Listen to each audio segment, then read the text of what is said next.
Green Cooling scores with the 13 Pro-Am Community Rugby League Show. Well, hello, good evening, good morning, good afternoon, whenever you're listening to us, wherever you're listening to us. Went a bit Shakira there, but this is welcome to the 13 Pro-Am Community Rugby League Show. I'm not Shakira, however. My name is Dave Parkinson, and I'm joined, as always, by the man who's always alongside us with stats, opinions, and a passion for grassroots rugby that goes unbound. It's none other than Mr. Ste Beech. How are you, mate? Unbound? I don't know. Shakira. I don't know what's. My hips don't lie. Yeah, you've got to be careful. We can't start. If somebody doesn't like our opening music, they're not going to enjoy us talking about Shakira.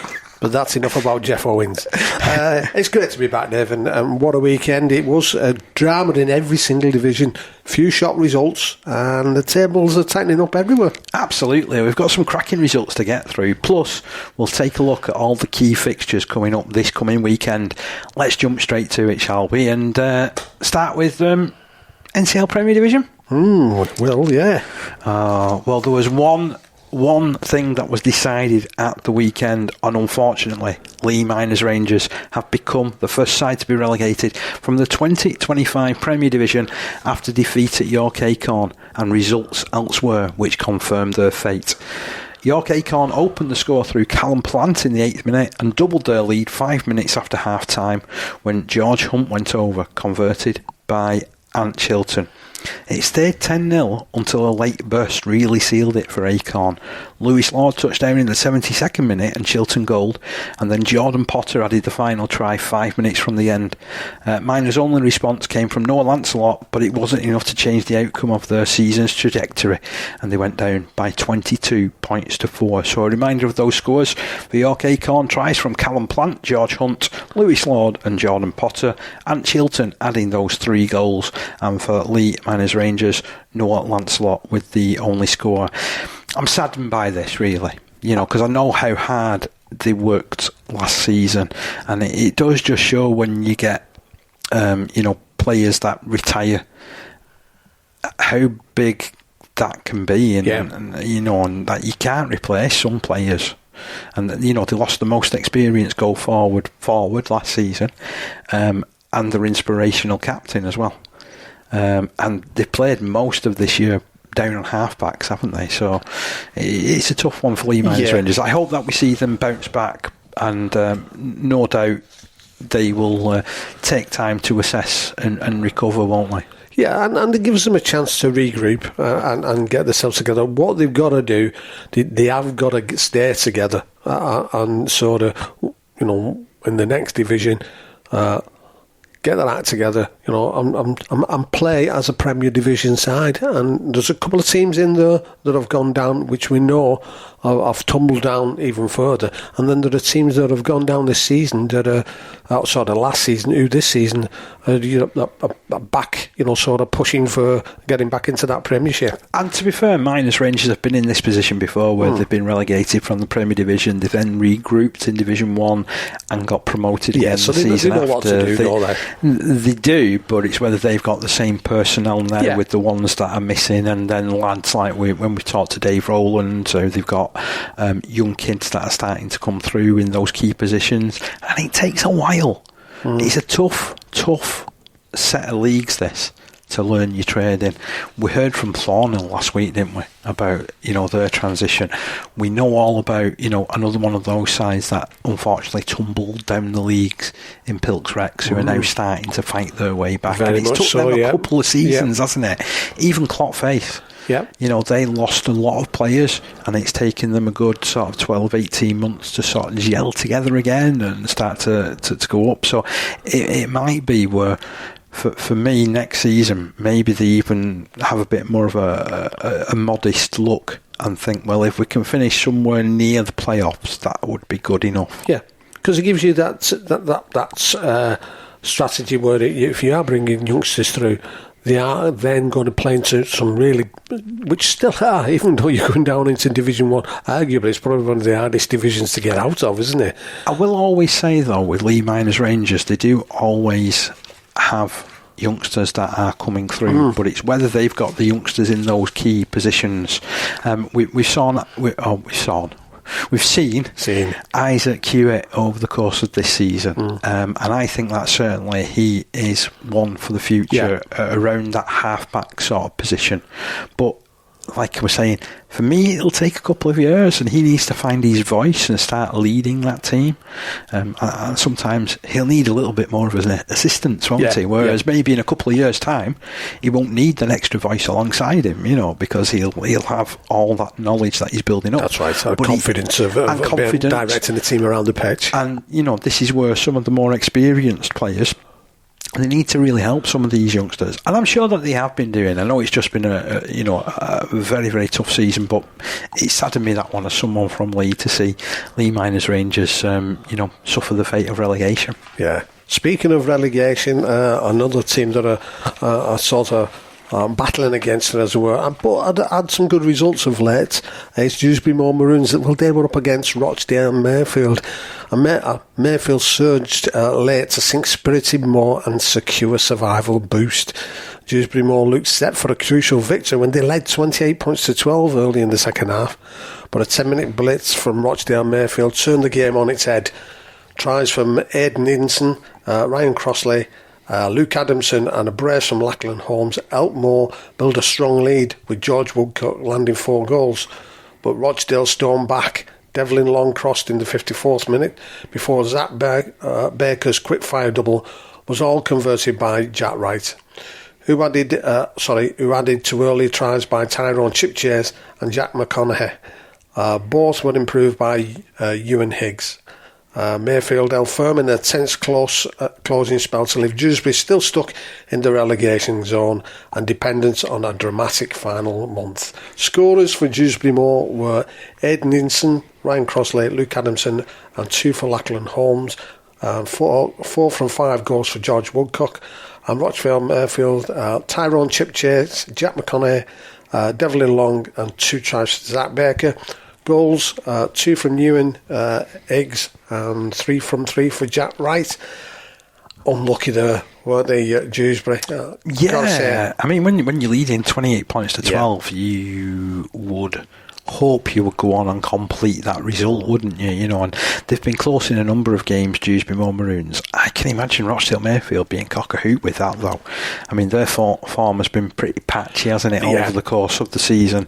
But they have some great players, I mean, getting Zach Baker to go down there again, and Zach from several years ago playing for Lancashire, and since then he's had stints in the professional ranks. He's most recently been at Rochdale Mayfield, and very, very good player, an underrated player, a guy who arguably could still be playing semi-professional rugby league, and to see him on the scoring sheet and getting 2 important tries, that's obviously helped tip that one back in favour of Rochdale Mayfield. But for me, that shows perhaps what could have been in a lot of ways for Dewsbury Moor Maroons. What you've got to look at the results that they've had before that, and how they've sort of started putting a few wins together. They battle. I mean, as much as the disappointment in that defeat, it's against a team that at the end of the day knows the ropes from this division, don't they?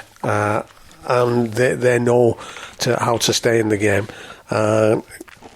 I wouldn't be too disappointed about that, I must admit. So we've talked about one end of the division. Well, this brought 2 ends up against each other. So you had Loch Lane in the relegation zone up against Siddal, and it ended up being a hammer blow for Loch Lane as Siddal won by 44 points to 12. It was a 4-try performance from Henry Turner which helped Siddal stay clear at the top of the Premier Division, sweeping aside Loch Lane.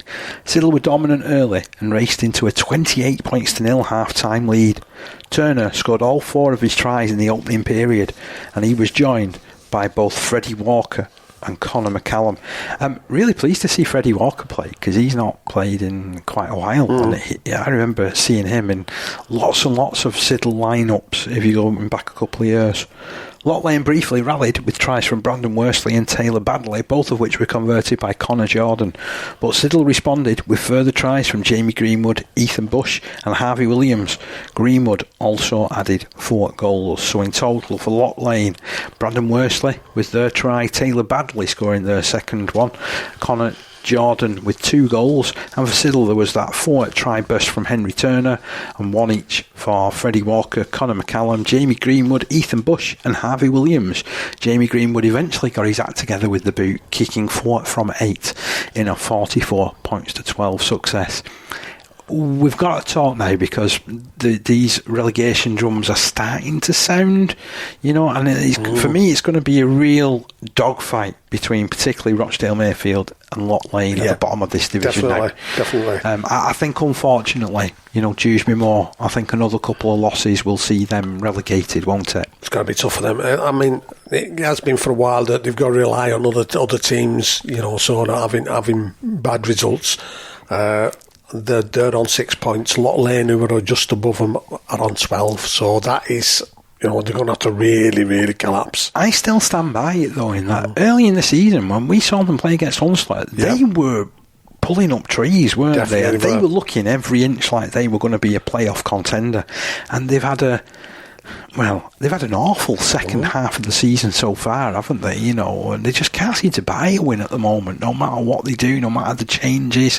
And it's going to be tough for them. Yeah. It's definitely going to be tough for them. And you've got to praise Siddal because they did what they had to do. And we've seen them at their best, and we've seen them at when they've not considered themselves playing the best.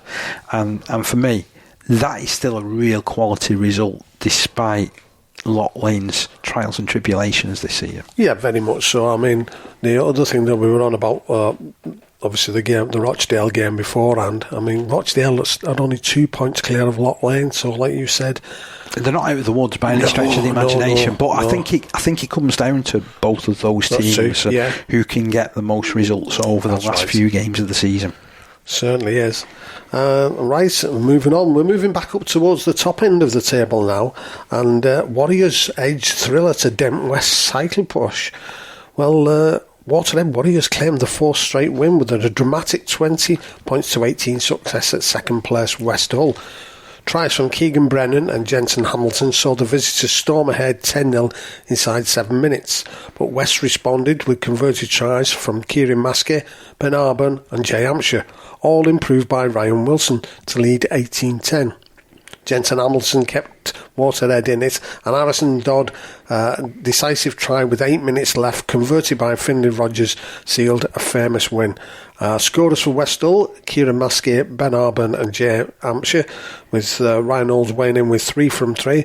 But for Waterhead Warriors, Keegan Brennan, Jensen Hamilton and Harrison Dodd scoring tries. Keegan Brennan on hand with a goal, and also Finlay Rogers. A little allergy kicking in there. Got to say, Parky, don't tell me after all these years you're allergic to me. I believe we've had a little bit of stick for our last week's report with regards to how we thought the West Hull Waterhead Warriors. Yeah, didn't take Jeff Owen long to send me a message on Saturday afternoon, so 4:17 p.m. Was he typing with 2 fingers? First one came in. West Hull 18, Head 20, get in. And then, about an hour and a half later, so obviously a couple of pints in. I did sort in, yeah. Dave, just to remind you, in the podcast, you mentioned the league was down to 3 teams. Did I say this? Siddal, West Hull and West Bowling. It's the best bit of motivation you and Steve have given to our boys. The minnows haven't finished yet. And then there's a load of smiley faces and, like a green heart and a red heart. Yep. Obviously in Waterhead colours. So I replied. Yep. I'm really glad the reverse psychology worked. I love it. We should put ourselves out there. Yeah. So basically, we should be charging people for this. If I go against my thoughts for the rest of the season, tell you what, the other teams will love it. Someone's got to lose, though, haven't they? That's the downside. I've got to say, though, if I remember rightly, and this is I was listening back to last week's show, at the end of that, when we were doing the prediction there, I predicted Westall. I said, Westall, I think will. But it wouldn't surprise me one bit if Waterhead Warriors did win it. So I think we covered the bases there, I must admit. Anyway, well done to Waterhead Warriors. And to be fair... You know Jeff's shouting at the radio now as he's driving along. You do realise that? I do realise this. I do realise this. To be fair, and I think I did mention actually that I thought it was down to a top 3 depending on what the results were going to be. But this just opens it up again, doesn't Definitely, it? You know, yeah. Especially when you take into account this next result that we're going to talk about. But well played to Waterhead. I mean, they did get beat. I think it was something like 32-12 up against Westall last time out, or 32-16 or something like that. Yeah, and that was at home, so you would have was at home. You know, Westall at their own ground are, pretty tidy, aren't they? That's a real quality result. That. Yeah, must agree. I watched obviously Jeff records all the games, and I was watching it on YouTube, and it was a good game, and Keegan Brennan was outstanding, absolutely outstanding. Was there someone on the other side of the pitch with a banner saying, "This is for you, Steve and Dave"? Right. Thatto Heath Crusaders 38, West Bowling 16. Thatto Heath Crusaders produced an impressive home performance, another impressive home performance, to halt West Bowling's winning run and enhance their own top 6 credentials. Dave Pike bagged himself a hat-trick, Alex Speakman crossed twice, and there were further tries from Mason Phillips, Kai Siani and Ryan Forshaw. Sean Lester added 3 goals as Thatto built a 38 points to 6 lead. West Bowling did salvage some pride late on through tries from Charlie Barrett and Alex Stevenson. Harry Williams adding 1 goal to go with his earlier conversion of Archie Halmshaw's opener, but ultimately it was Thatto Heath's day and they won by 38 points to 16. So a reminder of those scorers for Thatto Heath Crusaders: the ever prolific Dave Pike grabbing 3 tries, Alex Speakman with 2, Mason Phillips, Kai Siani and Ryan Forshaw all with 1 each. Sean Lester, he eventually got some goals on the board, 3 from 8 there, but I've got to say, depending on where those tries were scored for Thatto Heath Crusaders, that's the second time I've struggled with their name. I'm going to have to put my teeth in, by the way. Sorry, Dave Woods. But it's no surprise, really, when you think that kickers struggle at that ground with the breeze that ever prevalent winds that there is there. For West Bowling, tries from Archie Halmshaw, Charlie Barrett and Alex Stevenson, Harry Williams with 2 goals. It was only 16-6 at half time as well, so that is even more impressive, isn't it? Yeah, and looking at some of the names of those scorers, Parker, Forshaw, Siani, I'd certainly say Siani, I know I've been missing for a couple of the games. Great to have him back in the full. Dave Pike, who I'd mentioned, if you remember, when I went down to watch them live, has really impressed me this season. Mm-hmm. And I know at one point he was playing in second row, and was pulling up trees. Was it when we covered Westbrow? It might have been that one, but yeah. So that doesn't surprise me. But at home, they absolutely do. They're absolutely unbelievable at home. If they can take that form away, they'll march really far. So come on, Woodsy, get your act together and start getting these lads some away wins. We say it every week. Yeah. It's another musical, tap of the head and what have you. But will the real Thatto Heath please stand up? Yeah, and they did. That could have easily have gone. We know what West Bowling like. They put some really good results in them. I'd really having a good season, really good season. But Thatto, like Hunsley, so they're coming good at this, at the right time.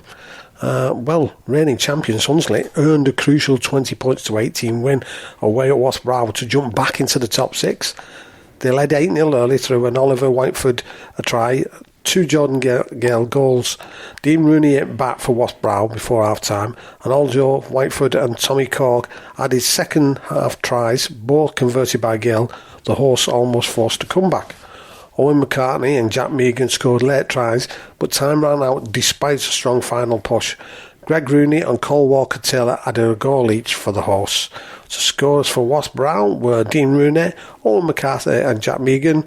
Goals from Greg Rooney and Cole Walker-Taylor.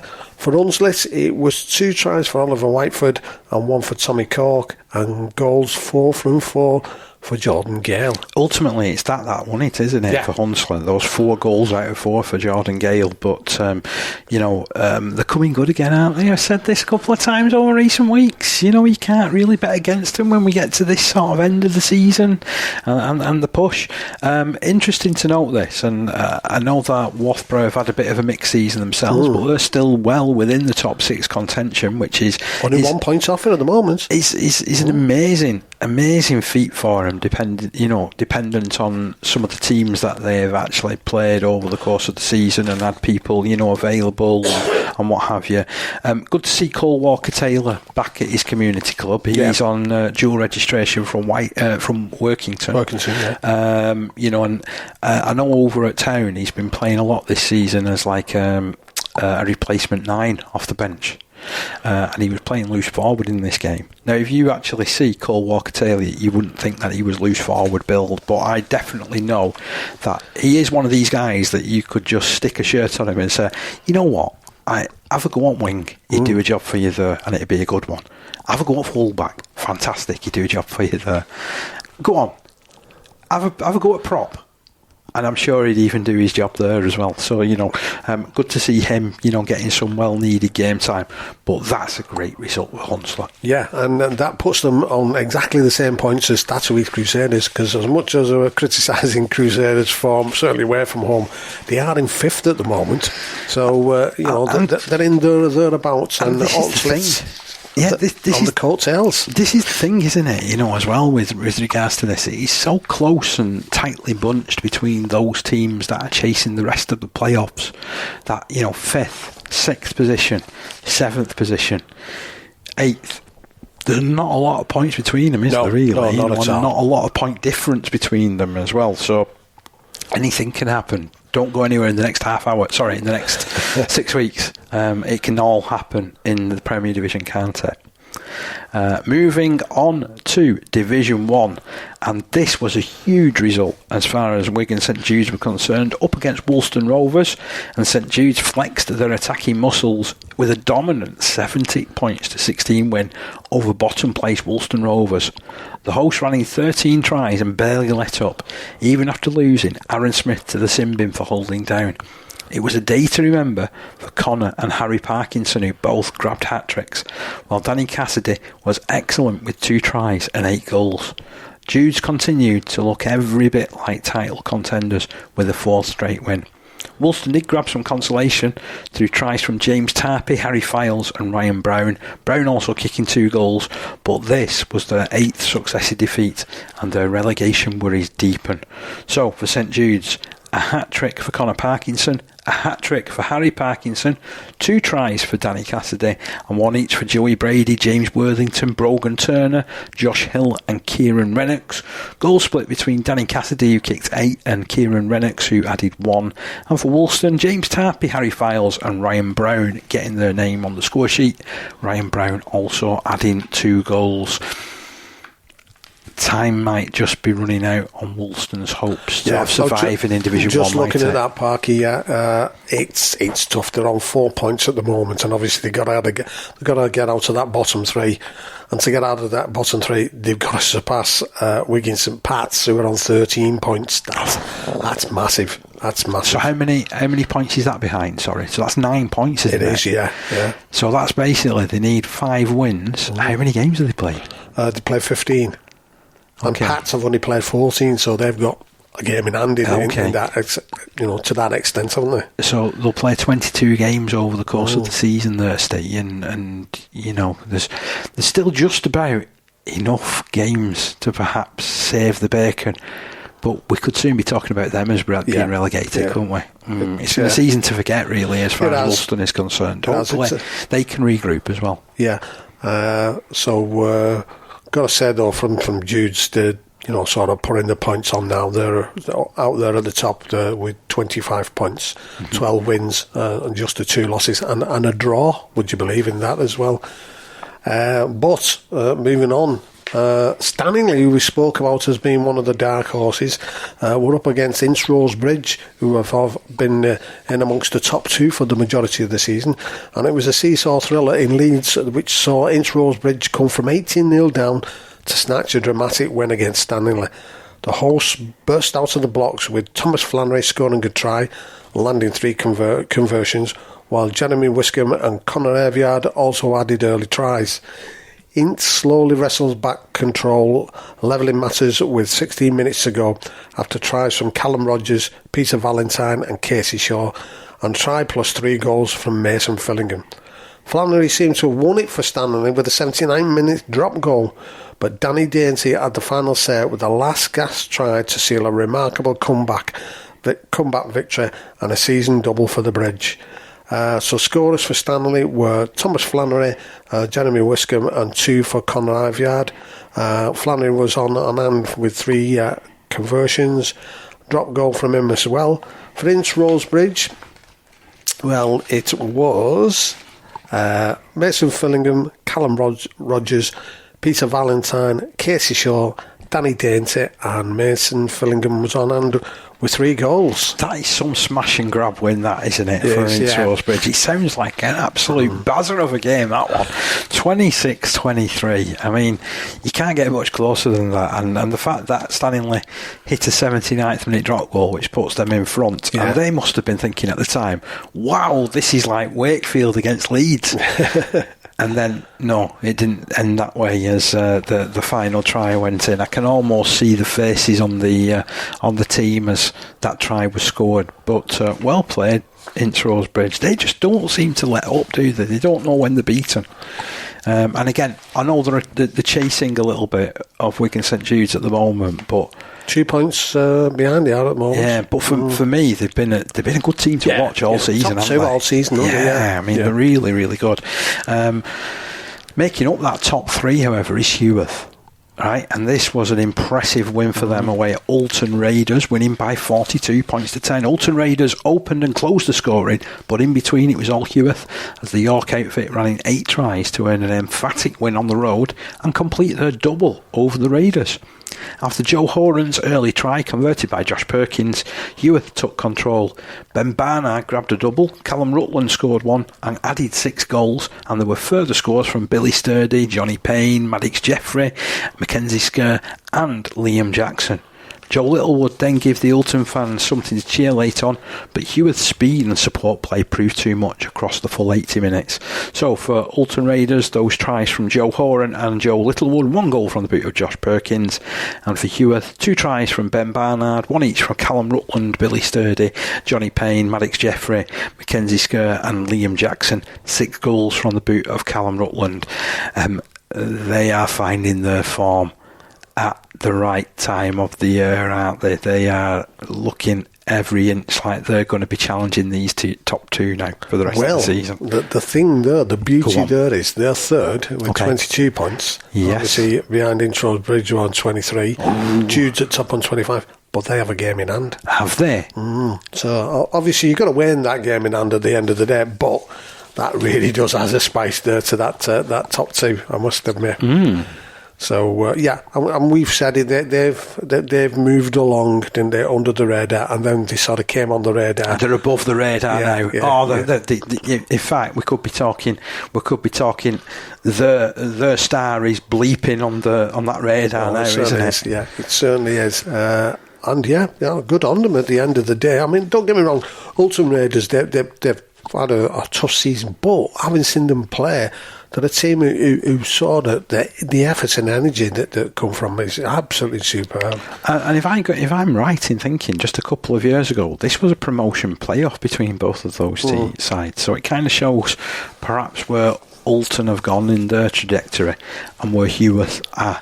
And they're the side that if you're thinking, if you get relegated from the Premier Division, you want to model yourself on the way that Heworth have gone about the business, keeping things a little bit quiet before raising your head above the parapet and going for it. Hell for leather.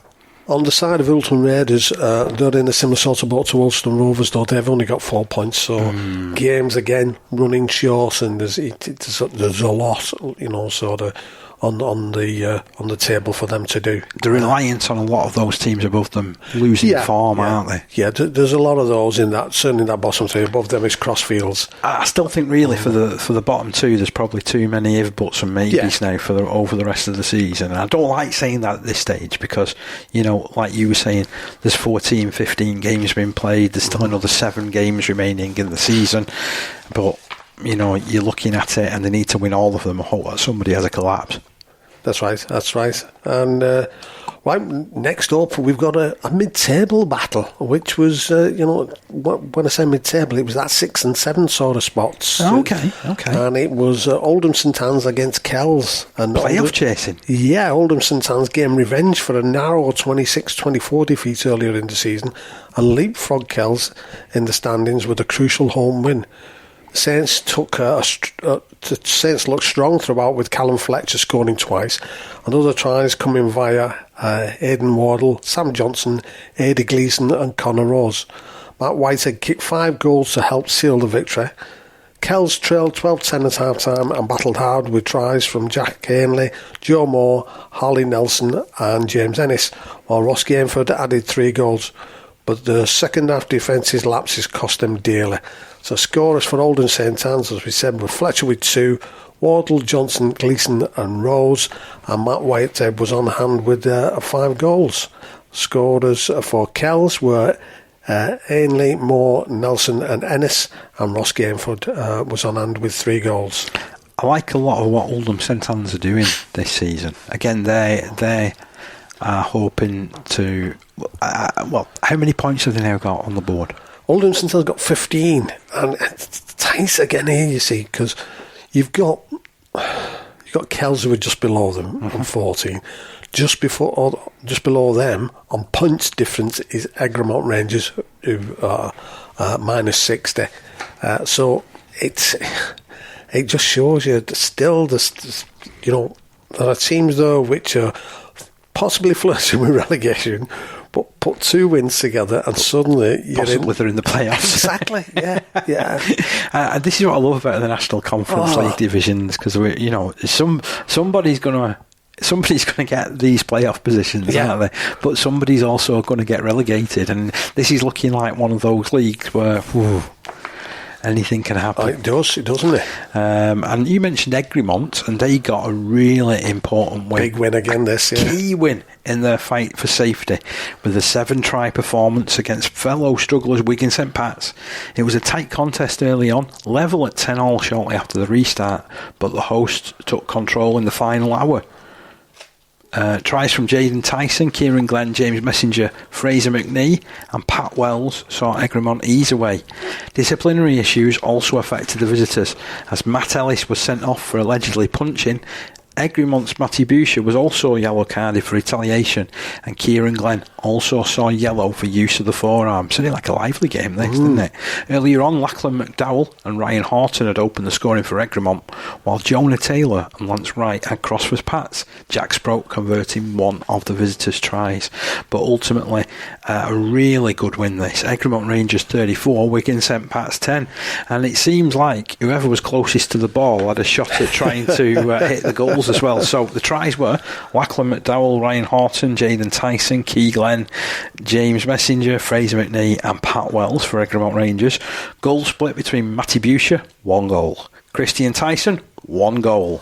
And Ryan Horton, 1 goal. And then for Wigan St Pat's, it was Jonah Taylor and Lance Wright with the tries, and 1 goal from the boot of Jack Sprout. You said the Parky, a great win by Wigan St Pat's gets them away from the relegation zone, which it does, but it puts them 1 point off that playoff spot. Did you say Wigan St Pat's? Because it was a win for Egremont. That sorry, yeah, but I meant win against Wigan St Pat's. Oh right, okay, yeah. The win against Wigan St Pat's. Sorry, gets them out of the relegation zone or the relegation mire, as it were. But only just.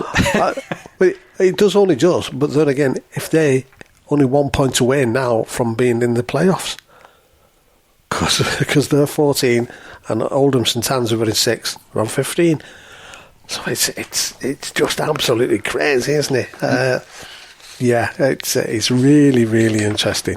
So that's Division 1.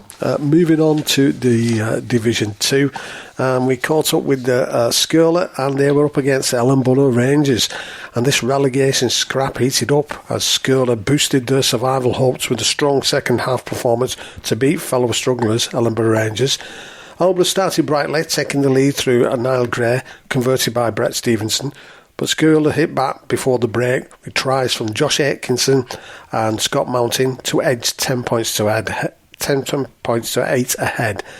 A Stevenson penalty kept Rangers in touch at the interval. The second half belonged entirely to the horse. With the wind at their backs, George Power, Nathan Dunn and Tom Gray all went over, and Kieran Smith added 3 more conversions to finish with a personal haul of 8 points. The win lifts Skirler to within touching distance of safety and compounds Ellenborough's relegation worries. So scorers for Skirler were Atkinson, Mountain, Power, Dunn and Gray, with 4 goals from Smith. For Ellenborough Rangers, it was a try from Gray and 2 goals from Stevenson. I feel like I'm dipping into my music knowledge again.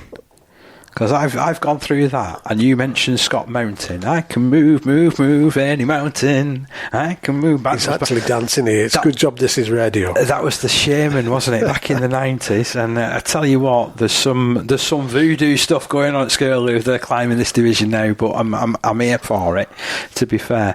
And then also, they've got the Power. George Power going over the line as well. Yeah. Is it just me?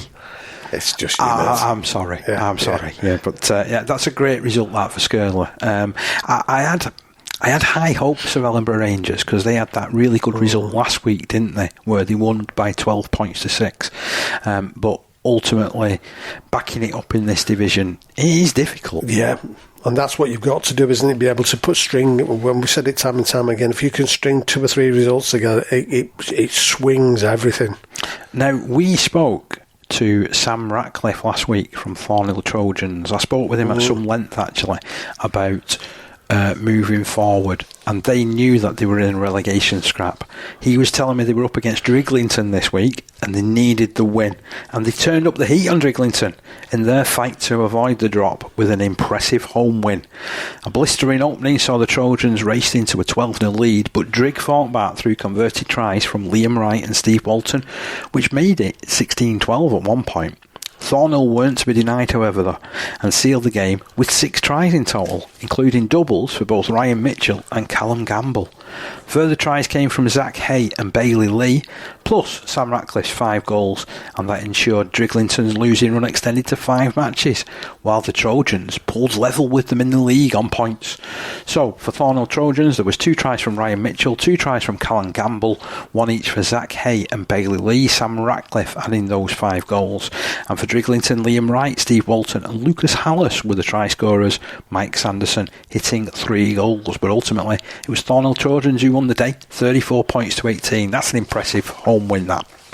It certainly is. I've got to say, I mean, I'll tell you what makes it impressive, because we saw them against Clock Face, and some of the players were dropping like flies, weren't they? So to put a performance on like that, they've done really, really well.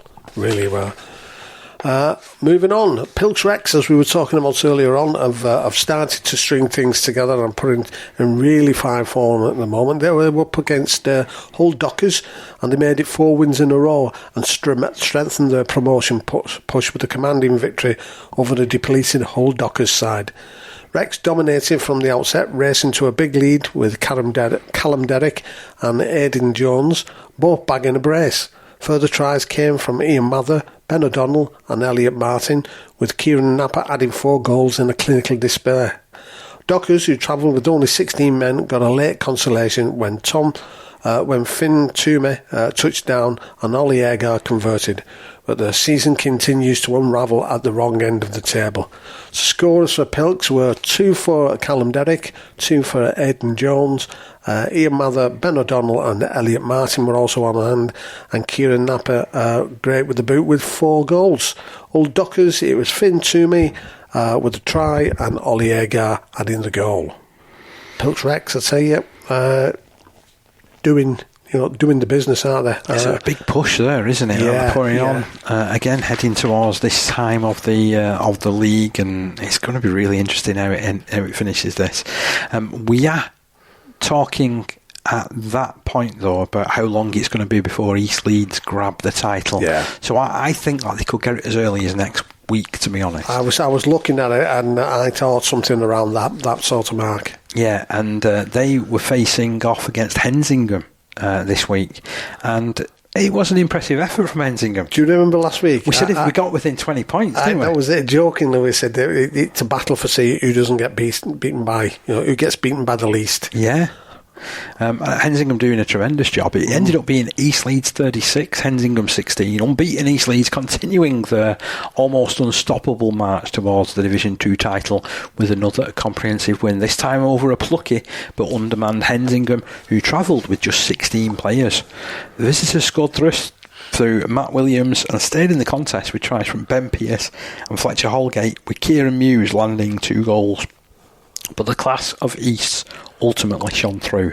Billy Evans led the way with a try and 4 goals, while AJ Wilson, Nehemiah Mensah, Owen Hughes, Kieran Brinning, Maurice Camano and Alfie Crawford all getting themselves on the score sheet in a free-flowing attacking display. How many times have we strung those words together this season when describing East Leeds' free-flowing attacking display? Yeah. So East Leeds scoring tries through Billy Evans, AJ Wilson, Nehemiah Mensah, Owen Hughes, Kieran Brinning, Maurice Camano and Alfie Crawford. Billy Evans adding 4 goals. And for Hensingham, Matt Williams, Ben Pierce and Fletcher Holgate scoring their tries. Kieran Muse with 2 goals. It says a lot. I'm knowing a couple of these try scorers for East Leeds. It says a lot when Alfie Crawford got down to the last 30 for selection to go to Australia with the England Community Lions. Remember, he was playing for York Acorn in the Prem Division. Just got to say this. I remember watching him against Wasp Brow. So when they're getting a player like that, and a player like Maurice Camano, who represented the Community Lions at under-23s level, before having what I thought was quite a strong stint with Featherstone Rovers in the Championship. So you're talking of a real quality forward there. I'm not sure quite what's happened and just how he's ended up back playing at the level that he's playing at. Yeah.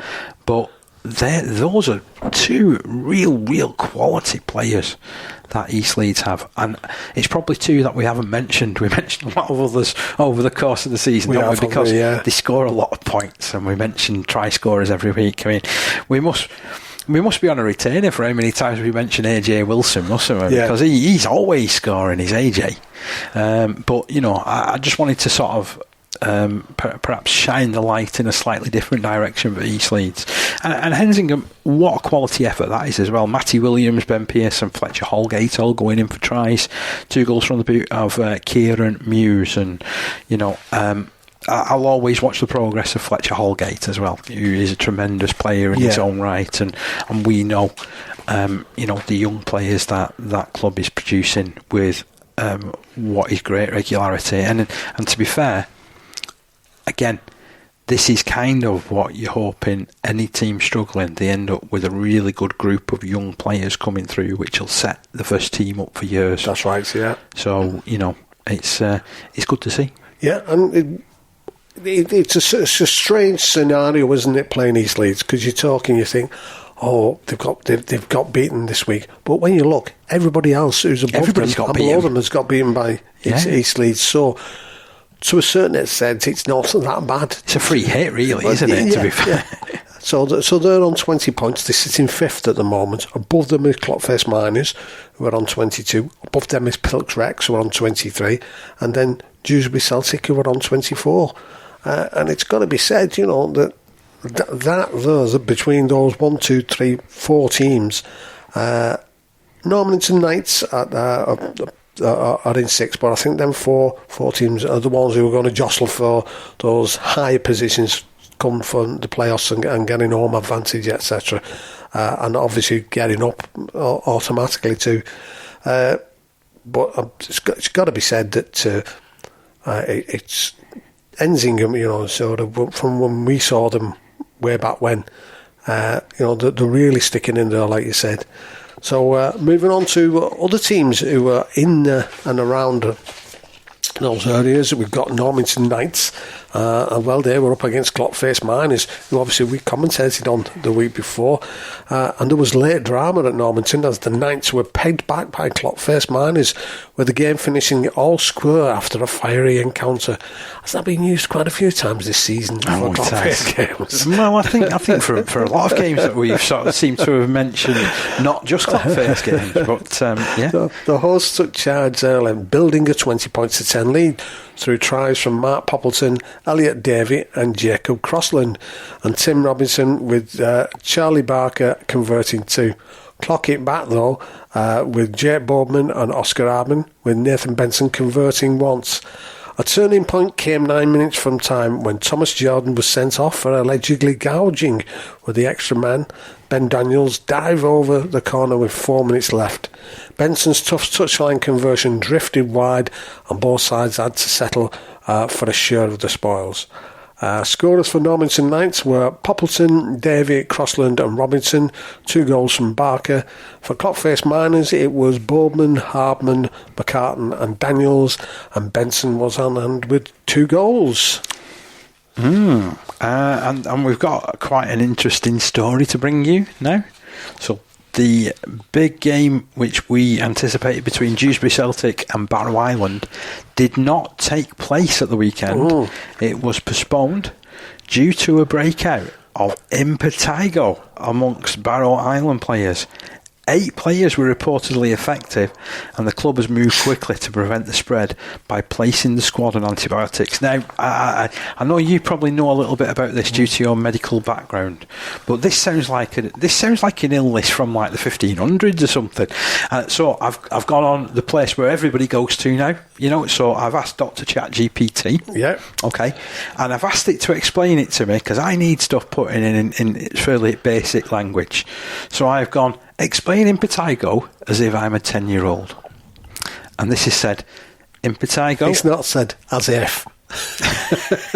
No, it says sure. Here's an explanation just for you. Little boy. Okay. So, impetigo is a skin infection that kids can get, but I suppose there is other people that can get it. Barrow Island, case in point here. It's kind of like getting a sore or a rash on your skin, usually around your mouth, nose, hands or legs. It usually starts with a small red spot like a bug bite or a scratch. Then it turns into a blister that can pop and leave behind a crusty yellow scab, kind of like dried up honey. It doesn't usually hurt, but it can itch a lot, and the tricky part, well, it spreads really easily if you touch it or scratch it.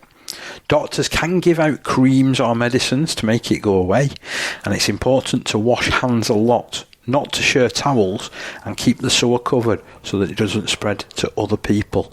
So it finishes this little write-up by saying, think of impetigo as a sticky skin sore that wants to be passed around, but with good cleaning and medicine you can kick it away fast. And well, I must admit, when I first saw this, like yourself, impetigo is one of those very, very rare things these days. But looking at these sorts of like, it's not prevention, it's the management of it. Yeah. It's very similar in some respects while we managed COVID with regards to cleaning, etc. So would this also mean like distance between players, do you think, in controlling it, or is it more about the cleaning side? It's more about cleaning from a touch point of view, because obviously, like you said, what you were reading about, it's a contact thing more than obviously with COVID it was sort of a breathing thing. You could get it that way as well as it being on your hands, etc. But you couldn't really do contact work, because I mean a lot of our training in rugby league involved some sort of contact and wrestle, doesn't it? Well, that you're talking not just obviously the players. You were talking then any equipment that they would be using. You would talk changing rooms, like they said in the, those types of things would actually really kept clean. So this is a pretty serious outbreak then, isn't it? In that respect. And it's something that does need to be controlled, and you can fully see why this game was postponed then, can't you? Yeah, certainly can. What's sort of worries me is how things that have gone with those players this week. And if those players are not right, will Barrow be able to fulfil this weekend's fixture? Well, because we do know that they have struggled at times this season, That's don't right, we? yeah. I seem to remember a game a couple of weeks ago where they named a pair 13, and that included 2 players that were on dual registration from elsewhere, didn't it? I mean, don't get me wrong, it's nothing that they can help at the end of the day. No. I mean, if we go back and we look at, the COVID years from a rugby point of view, fixture lists were in total sort of disarray because of it. There's was stopped for a long while as well. So as much as it's not a life-threatening thing as such, I mean, obviously it's one of those things. It's more irritating for the person who has got it more than anything else. But it's still you don't want it. What you don't want it to do, obviously, if I'm sure Barrow have juniors.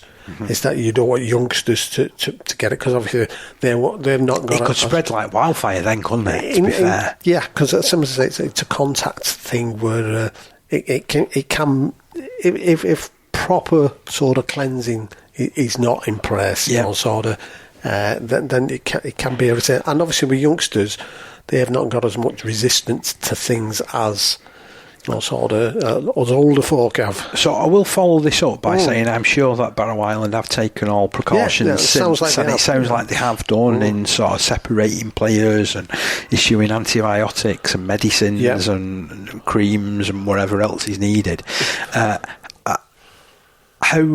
if again you're explaining it like a 10-year-old, so explain it to a 10-year-old me, what else do they need to do to try and ensure that this doesn't go any further and that they can get back to training as quickly as possible? Well, obviously they've got to monitor the guys who've got it and how they are, and to keep them isolated away from the rest of the team and possibly the club as such, so it doesn't get any further in that respect.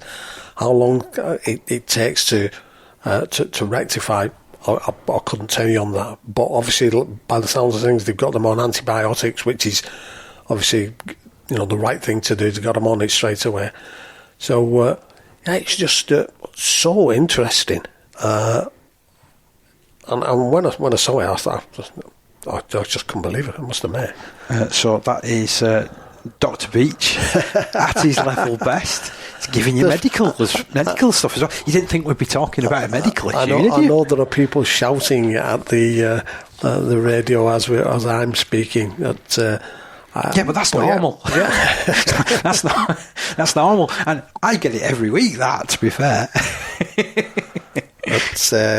We wish them all the best. Yeah, definitely. And if they haven't got enough players for this weekend, I hope that things are looked on favourably in the sense of, it looks as though they've stamped on things early doors. Yeah. But it's not always easy to, just say, that's going to be it. Okay. You've got to be cautious all round, because there's a lot of other people other than the first team. You've got to be careful of it to a certain extent. Okay. I'm moving into National Conference League Division 3, and Saturday's fixtures show just how open and unpredictable this division can be and remains, with big wins at both ends of the table. I want to start at the top end first of all. So Saddleworth Rangers ran out impressive victors against League East, and Saddleworth moved back into second place after doing the double over League East with a 32-16 win at home. Early tries from Finn Winterbottom and Evan Parry, followed by a converted score from Connor Whitehead, opened up a 16-0 advantage before Cameron Clark hit back for Easts before the break. Reece Hamlet extended the lead on 54 minutes, but Clark responded again with his second try, converted by Jordan Hellam. However, Saddleworth then pulled away with back-to-back tries from Elliot Kane and Whitehead in the final quarter, and Clark's hat-trick effort at the end was too little, too late. The game ended on something of a sombre note with a neck injury to Sam Ayres, but thankfully he has since recovered but won't play again this season. So our best wishes go to Sam and his family and everybody involved there. I don't like reading stories like that, but it sounds like he received all the due care and attention that was needed. So in that one, with Saddleworth Rangers winning 32-16, Finn Winterbottom scored, Evan Parry followed him, Connor Whitehead grabbed 2, Reece Hamlet and Elliot Kane going in for the tries, with Connor Whitehead adding 4 conversions.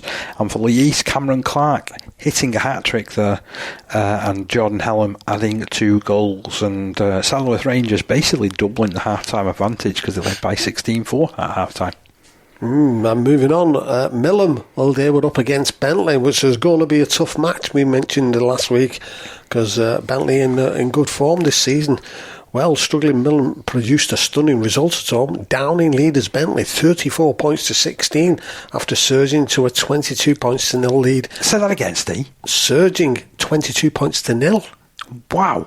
It was the bit that caught me, was where you mentioned 34-16. 34-16. This one's a turn up for the Bucks, isn't it? Yeah. And that lead was in the first 30 minutes. Hayden Jackson bagged 2 early tries with Jonty Peters and Connor Terrell also touching down.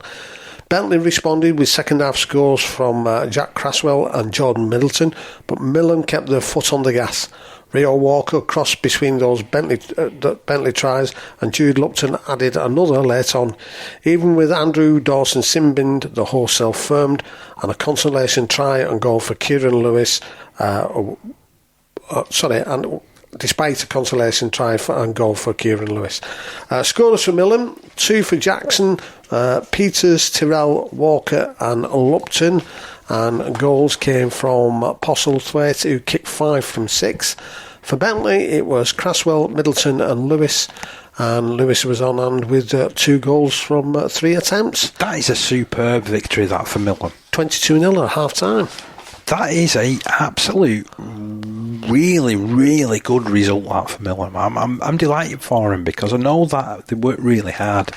And sometimes their efforts this season haven't fully been justified by the results that they've got. So that's a great result, that, for Millom. Really, really good performance. This sounded like a crackerjack of a game as well, to be honest. As well, Keighley Albion surged back to the top of the table after scoring twice in the final 7 minutes to beat Milford 22-16 in, you guessed it, a fiery encounter. Milford led 16-12 through tries from Kieran Tierney, Charlie Asser and Taylor Stevenson, 2 of which were converted by Josh Kaywood, but Jack Adams' try, converted by Cal Hudson, levelled things up. Then came the chaos. 3 Milford players and Adams were sin-binned in the aftermath of Megan's decisive late try for Keighley. Earlier scores from Evan Jones and Josh Tenniswood had kept them in the hunt, so it sounds like this one descended into absolute chaos at the back end of the game, with Keighley Albion winning by 22 points to 16 at Milford. I thought this would be a tough encounter for Keighley Albion, to be honest, and I did tip Milford to push them all the way, and it sounds like that was the case. So Milford, with their tries from Kieran Tierney, Charlie Asser and Taylor Stevenson, Josh Kaywood hitting those 2 goals. And for Keighley Albion, Evan Jones, Josh Tenniswood and Jack Adams alongside Conor Megan going in for their tries. Cal Hudson hitting 3 goals from 4, but it sounds like there was a lot more hitting in the final stages there, doesn't it, after that try for Megan. This one was all locked up at half-time, 12 points each, but Keighley Albion turning in another close win, and it keeps them right top of the table, doesn't it? Well, they're top of the table, and if Bentley could have sorted things out in their game, they would have been up there as well in and around things. But we've got Keighley at the top, Saddleworth now just behind them, and then Bentley with Featherstone Lions on 16. So where do those points add up then? You know, so what's the point situation at the top of that division? Keighley Albion on top with 20. Then we've got Saddleworth and Bentley, who are in second and third, both got 18 points now. Yeah, okay. And then we've got Featherstone Lions and Mighton Warriors, who are behind them in fourth and fifth with 16 points, and Lee East in sixth with 14, but Dissington in seventh with 14 as well, just a points difference, although it is substantial point difference. They're on minus 125 and Lee East are on a positive 20. And talking about Dissington, by the way, they bounced back from a 60-0 hammering earlier in the season against Featherstone Lions to actually win by 16-6 at home against Featherstone Lions. This is an outstanding result. Huge This result. is huge. Yeah. There was the first half try from Scott Rook, and following him was Jack Penrice, and that put the host 10-0 up, with Scott George penalty tagged on just before the break. Kieran Worthington then extended the advantage with a try on the hour, and although Jack Lloyd replied for Featherstone and Liam Kay added the extras, a late George penalty put the result beyond doubt. So this was Dissington 16, Featherstone Lions 6. Scott Rook, Jack Penrice and Kieran Worthington scoring for the hosts, with Scott George jolly on the spot with 2 goals and a penalty in the tally there. Well, it would have been 2 goals, one of which was a penalty. For Featherstone Lions, there was a try for Jack Lloyd and that goal from Liam Kay after that 10-0 lead at half-time. That's a great result that for Dissington. Really, really good. It is. And as I said there, I think you're looking at, I don't know whether Lee East and Dissington have played themselves twice already, home and away, but if not, that's going to be a game that's going to be an interesting one, because there are won 7, lost 7. And as I say, the major difference is obviously Dissington are losing by big scores, but obviously if they shows they can do it, and it's when it counts, and it could be that they need to push on there and just see how they go against Lee East. But then again, Mighton Warriors are only on 16 points, so it's all, again, it's still loads to play for. And part of the season to play it for. We sounded like that. Watch the football, watch the rugby league, watch the national conference. Right. Here is the chance where we get to talk about this week's fixtures, where you can go out and watch the national conference. And let's start with the Premier Division, shall we? So we have Hunslet up against York Acorn. Another win for Hunslet at home, do you think? I think on form at the moment, yeah. I think, as I said, I think York Acorn are having a stuttery season, aren't they? We said earlier on. But yeah, I think Hunslet are just getting into the strides now, and they're at home, so I would be surprised. Must win for Loch Lane at home against Thatto Heath Crusaders? Possibly, yeah. And do you know what's strange? I'm not going to say it about Thatto Heath Crusaders in a way. Hopefully they're going to take a good side away. I don't know why things have been shaky on the road, but if they can, that strengthens their sort of push towards getting into that top 4. But Loch Lane certainly are going to have it all to do. So I know that there's no top 2 showdown this week, but there's certainly games that could decide in the long run what the top 2 of this division is going to look like.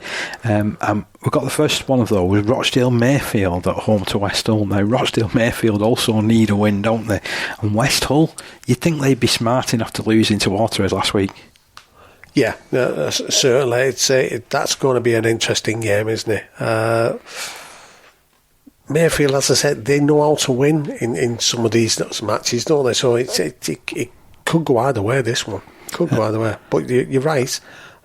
West Hull will want to get back on that mic, as it were. And Siddal has been very good at home all season, up against Wathbrow Hornets, a side that has kind of struggled with the travels at times, but again been quite good at home.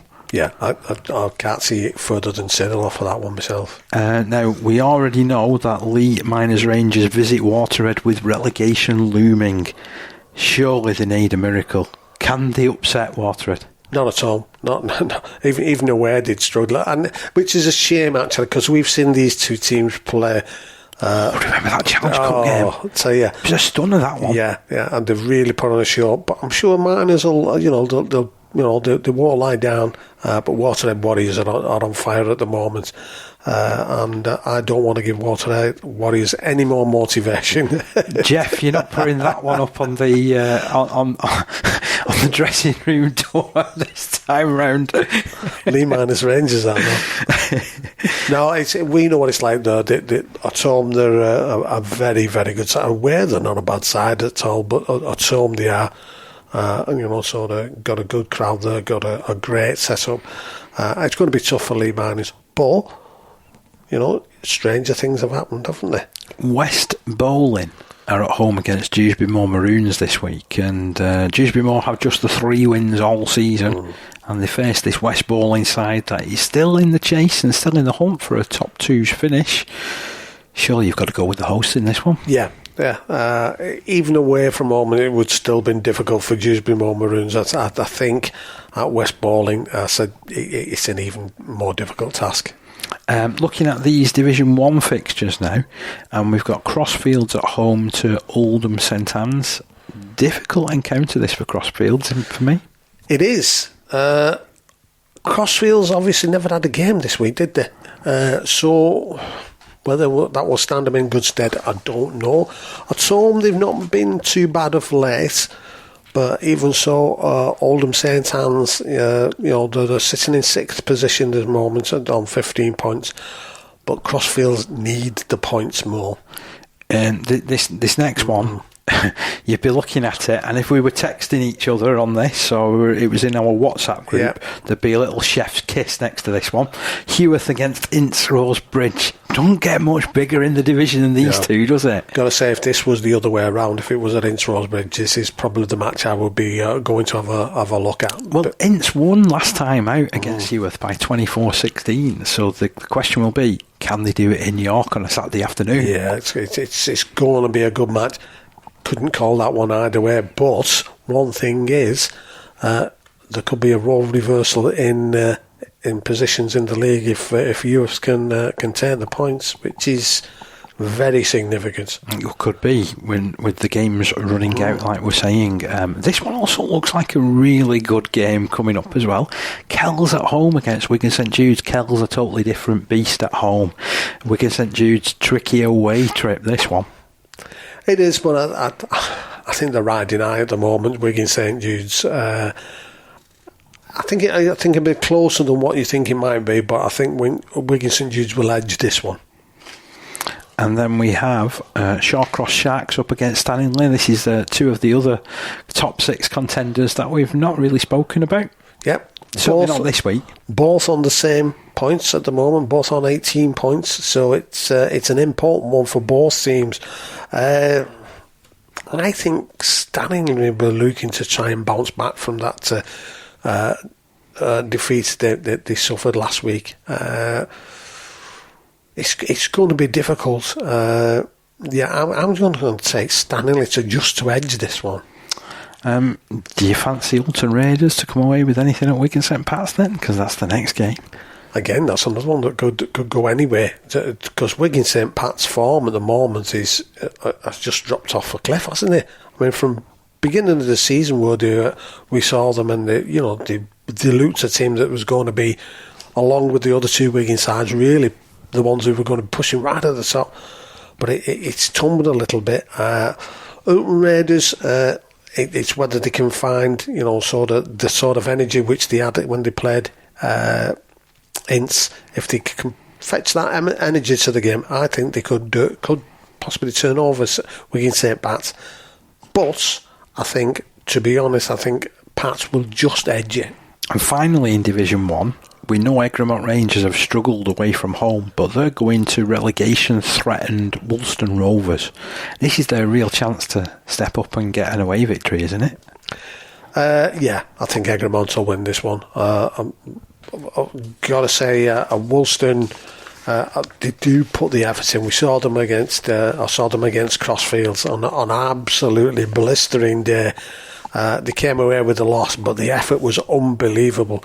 But Egremont Rangers, tidy side, even though they're sitting in 8th, they still have got it within them, and I can see them coming away with this win. Into Division 2, an Impetigo withstanding, Barrow Island are set to take on Thornhill Trojans. We know already that Thornhill need to still continue picking up the wins. They need to edge themselves away from this bottom end of Division 2, don't they? And if I'm right in thinking, Barrow Island are kind of safely mid-table at the moment, but I'm guessing there's still not too many points between the 2 of them. Well, we're talking... we got 2 points between them. Only 2 points? Yeah, so Barrow Island are on 12, and Thornhill are on 10. All right, okay. So there's not much in it. It's dependent, I think, on what team they can put out, Barrow Island, at the end of the day. And it's going to be hard to call this one. Yeah. I mean, arguably, I would have said Barrow Island on a normal team selection if they can put that out, but it is going to be very difficult. So it wouldn't surprise me if Donald came away with the win, because we've seen how they can play, and it could be there just to sort of cash in on obviously Barrow Island's misfortune at the moment. Clock Face, can I say that? Clock Face, another home side, another home game, I should say. I can't get my words out. Clock face another home game up against Dewsbury Celtic, and I don't know whether in them not playing last week will have an adverse effect. And I mean, they've been a great side all the way through the season. I believe that they've gone 6 games this season where they've kept the opponent scoreless, and it was put to me whether this was some sort of National Conference League record. I've still not been able to confirm it, so if there is more learned folk out there in National Conference League land than myself, then I would like to hear about it. But it's some record, that, isn't it? To keep a side scoreless for 6 of your games so far this season. It certainly is. We've got Clockface Miners, who are 4th on 22 points, and Dewsbury Celtic are 2nd at the moment, and they have got 24 points. They've played 1 game less. This is the one I'll be at on Saturday. So it's one of those where would a win for Clockface open up the promotion battle? Is it that far? Are we talking about something of that magnitude potentially? If they do, it would take them on same level points, but points difference. Dewsbury Celtic would have to lose by a vast amount, because, as we said, of this 334 is this brilliant defence that they've got, isn't it? Yeah. But that is going to be a good game, I must admit, because the ones who'll benefit from these two playing each other is the team sandwiched in between on 23, which is Pilts Rex. But yeah, I'll be at watching Clockface Miners versus Dewsbury Celtic. Yeah, you better watch it. You'll be getting notes of favouritism for going watching Clockface. Yeah. Well, it was Woolston last year, if you remember, because it's only down the road. But I've not seen Dewsbury Celtic this season, and so it'd be interesting to see how they are. Much the same as when we were there the other day to watch Thornhill and play Thornhill. We hadn't cast an eye over Thornhill, which we have done now, and that's what I want to do. Have a look at Dewsbury Celtic and see what this defence is like. Driglington against Normanton, it's massive. Both teams appear to be on the slide, and with Thornhill and Skirling winning last week, relegation trapdoor is getting open, isn't it? It is, yeah. We've got Driglington on 12 points and Skirling on 10. So again, it's another one. And how many have Normanton got? Because it's Driglington against Normanton in this game. They're on 15 points. So they're just a bit above, but it puts... if you add another 2 points onto Driglington, it makes things a little bit more... A little bit more... but certainly a little bit more sketchy, doesn't it? Yeah. Well, it'll certainly put pressure on Barrow Island, who were on the same points as Driglington on 12 points. We've said before, East Leeds winning 16 out of 16, and they head off to Ellenborough Rangers with a massive point difference of plus 586 points. Can Ellenborough avoid another blowout? It depends. I don't know. Do you know what I was thinking the other day? I wonder what East Leeds teams are like now. Their actual squads, whether they're blooding any new players, because obviously they're so far ahead. They can. I mean, they don't want to lose. Don't get me wrong. I'm sure they want to win everything, but they're not winning as convincingly as they have been, have they? I suppose it's the perfect chance that they have. They've got younger players to give them a go up, exactly isn't it? Because they're still winning, and you can bed players in for the future. Then, because we've seen it before, haven't we, with East Leeds, where they built something, and we've got really excited. We've talked about them. We've said, "Oh, they're going to go all the way," and then and the season after it's perhaps not quite been they struggled as good, and they struggled, so I'm hoping that we don't see this and that we see the rise and rise and rise of them, but this is the time where they can start blooding, maybe, if they have got any youngsters within that squad. That's it, to experiment, to give them that experience, give them that little bit of experience, because it will be needed in a few years' time, without a doubt at all. Are we discounting Elborough totally? Because at home again, they've still been pretty competitive with teams.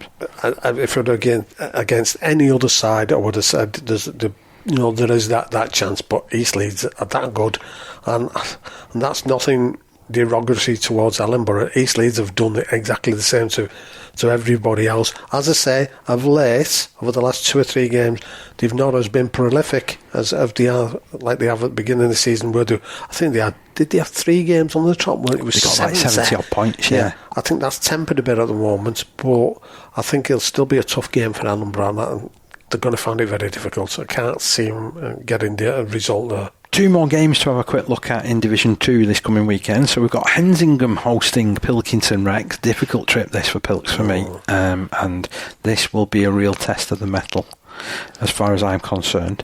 Hull Dockers at home against Skirler in something of a Hull derby. Yeah, got to see the Hensingham Pilks one. That could be interesting. That's almost like a chef's kiss one as well, isn't it? It is, because Hensingham are on 20 points. Pilks are on 23, so even if they lose, they're not going to go, obviously, they're not going to drop down. But, depending on results in the Clock Face Dewsbury Celtic game we're on about, if Hensingham get the positive result there, they could well go above Clock Face minus. Even though they'd have the same 22 points, they'd possibly have a better points difference, because there's only 2 points difference between them. Really? Yeah, that's so close, isn't it? Yeah, a try could make all the difference. Yeah. Clock Face are on 105 and Hensingham on 103. So those games there, sort of Dewsbury Celtic, Pilkington Rex, Clock Face, Hensingham, all those, like we've been on about, all playing each other this weekend. What about Skirler on the charge, against Hull Dockers? I mean, both of these teams, they've struggled this season and had their worries. Both of these teams, incidentally, dropping from Division 1 last season, so this is showing exactly what could happen. And if we're talking about the season before, then Hull Dockers were in the top division. So Skirler, if they can win, which obviously they're playing Dockers, who are only on 6 points at the moment. Skirler are on 10, but if Skirler can get a win, take them up to 12 points, that then pushes them up in the sort of Barrow Island, Driglington points at the moment. Obviously it depends what their games are, but it will push them back into that sort of mix, I think. So all to play for in Division 2. Yep. And all to play for in Division 3 as well. So get this. This is another one of those where we can almost have a drum roll to it. Beverley against Saddleworth Rangers. Surely that's got to be a cracking game. It certainly has. I know we're talking about literally top versus bottom here, but I still think that Beverley have just underperformed this season, and I think that Saddleworth are in for a right good game there. Yeah, I agree. I think it'll be a tough game. I think Saddleworth will come, up in the positive side of the ledger, but I don't think it will be, a blowout or anything like that. And arguably, Beverley need this win to avoid being completely cut adrift at the bottom of the league, don't they?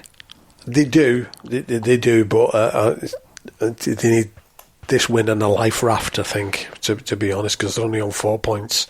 You mentioned 2 teams that were pretty close in the league, Featherstone Lions and Mighton Warriors, 4th and 5th. They play each other this week. And listen to this, Parker. 4th and 5th, both played 14. Yeah. Both won 8, both lost 6. Yeah. Points difference 58 for Featherstone Lions, is that? Yeah, and 47 for Mighton Warriors. Oh. So it's another one that's... Ooh, this is... Yeah. This is tighter than a drum, isn't it, between these two? Yeah, and when you're looking at above those 2 clubs, you've got Bentley who are on 18 points, and below them you've got Lee East who are on 14. So if Lee East manage anything well this weekend, which is our next game we're going to talk about, it could be them moving up and us dropping down. So that's how close it is there again. So real potential playoff implications this weekend, isn't there, really? Yes, yeah. Lee East, they're at home to Dissington. So you mentioned earlier, when would these two sides play each other? They still have to play each other because of their closeness within the league table. Well, it's this week. Lee East at home, Dissington travelling down the M6 this week. I've got to say, both on 14 points, both won 7, lost 7. Something's got to give. But the major thing here is that point difference. So that will always that'll stand Lee East in good stead. But obviously, if you get beat, then you're behind 8 ball in the sense that you're 2 points behind, even though you've still got a good points difference. So that is going to be a good one. Yeah. So Milford had a big game and went close to upsetting Keighley Albion last weekend. They've got another home game this week against Bentley, so they could really be the fly in the top 3 ointment here, couldn't they? The question is, can they repeat that performance, isn't it? And will that be enough, do you think, to overcome Bentley? I don't think so. I don't think they can do it back to back, because if they could do games back to back, they won't be in the position that they're in at the moment, unfortunately. So I think Bentley will come out on the plus side there. Now, Mill had that fantastic victory against the aforementioned Bentley last weekend. They've got Keighley Albion travelling over to him this weekend. That's got to be a must watch for any fan that's close to that one, hasn't it? Yeah. Again, I think Keighley Albion will probably be too strong, but Millham, I'm sure they've got 5 wins under the belt, so it's not as though they're not used to winning a game, are they? Got minus 104 points. That's it. That's probably the sticking point, isn't it? Yeah, Mind you, I suppose that some of those were when they conceded 42 points at Milford a few weeks ago.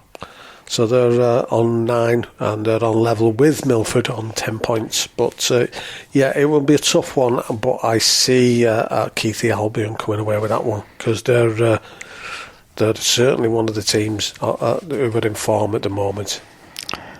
Well, Steve, we've reached the end of the show. We certainly have. We've gone through, and I tell you what, he's warming up, isn't it? Yeah. Now towards this sort of final third of the season. I almost feel like I'm back watching the horse races at Cartmel again. Oh, and you've been your horse racing, cricket, football. What next? You'll be doing snooker next. I can see you doing snooker next. Can you? The whispering voice of Dave Parkinson. What about the darts? Darts? No. The darts? No. No, every rugby league commentator does darts. No, Are you sure? Dave. Don't do that. Don't do that. No. 180. Oh, no. Oh, double top. Double something. I don't know. Anyway, we always really enjoy bringing this show to you. We have a laugh when we do it. We hope that you enjoy listening to us as well. Do remember, if you haven't already, get subscribed. Drop us a like when you see this on YouTube. Follow us wherever you can, and we'll continue bringing you this 2025 National Conference League season right till the very end. But until then, we'll see you again next time. See you next week. Green Cooling is proud to be part of the Community Rugby League family.